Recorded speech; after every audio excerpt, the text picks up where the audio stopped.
ባለፈ መጥቼ ነበርና ሰፈር ምናምን ነገር ልክ ስወጣ ምንድን ነው ማርያምን ነው እንዳለ በቃ ሙድ ያዙብኝ የሰፈር ሰዎች ምናምን እናንተ ምን ሆነ ነው ምናምን ምናምን እዚህ ለአንድ ሺህ ተቀብለን የምንመጣው ምናምን ቤተሰብ ማሰደብ ነው ምናምን አለ ማለት የለጠጠ ቤተሰብ ልጅ ነኝ። አሁን እዛ በሸራ መምጣት ምናምን ለሰው ልጅ ሜንታሊቲ ይጨነቃለሁ ከፍ እና እቤት አሁን ዝም ብዬ በ10 ኪሎ ግራም የሰንሰለት ወርቅ አላ በሱ ነው የምታሰረው። ጀርቤ ምናምን በቃ ሰው ናፍቆኝ ነበረ ነው የምላችሁ። ጀርቤ ምናምን ተላልጧል።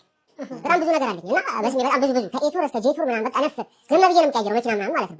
ችግር የለብኝም እና አሁን ስለ ራሱ እንደዚህ ብሎ ማውራቱ ራሱ እኔ በጣም ሼም ይዘኛል። እና አንድ ጀለስ አለ እና እሱ ይንገራችሁ ስለኔ እኔ ባላወራ ይሻለኝ።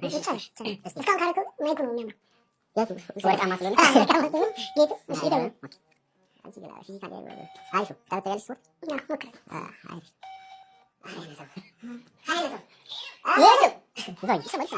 የሆነ ቦታ ኢንተርቪው ምናምን የተደረግኩ ነበርና ኢንተርቪው የተደረግኩ ነበር። ከዛ በኋላ አሁን እኮ ስለ ራሴ ምናምን ያለውን ነገር ምናምን ነገር ነገርኳቸው። ምንም ያምኑኝ አልቻሉም።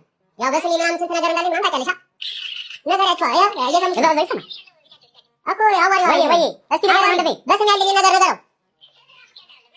ኧረ በሰዓት ነገር አንተ ምን ሆነ እኮ ያው እየሰማን ወይ ሀብታም ነኝ ምናምን እያለ ነው። ኧረ ሰማ ኧረ ቀን እንደዚያ ነበር የሚነገርኩት። አይ አራስ እንጂ ነው የምታሹት። ኧረ ጓደኛ ባያ ራስ ነው የሚገርምሽ። አይ እሱ ያው አንቺ ቦይ ነው ብቻ ነበር ማለት ነው። ያው ዝም በይ ቀልዱ ተይ አንተስ ፊት ሽራው ተላልቶ ፈታለ ተሪመስ እዚህ ጋር ነጭ አለ ጥቁር በነጭ ብላክ እንደ ይድረቲ ዲማይ ነው መሰለኝ። ኤኒዌይስ አይደለ ሀሳብ እየገለጽክ ነው እንጋር አንተ ጆራፍ ምንም ሳይ እኔ ስራ ቦርካ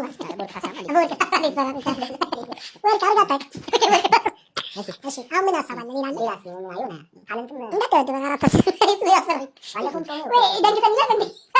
አይደለም መጽሐፉ ምን ያህል መሰላችሁ? ሳቅና ወፍ ይላል። በሚያስቅ ነገር መሳቅ አለብን እና ይሄ ዝም ብሎ አንድ ሺህ ብር ላለመበላት ሳቅ እዚህ ድረስ መጥቶ ወደ ፈስነት ቀይረው በሲክስ ከምትፈሳ ብስቅ ለአንተም ጥሩ ነው ብዬ ነው የማስበው። ኧረ ብፈስ ይሻላል። እንደዛ አይደለም እንደዛ ነው። ሰከስ ምናምን ብታመጡ ይሻል ነበር። ጀለሽ መጥቶ ቢወዳደር አሪፍ ነበር። ሲሞክረኝ ይሻላል። ጋርድ እባክህ የኔ አባት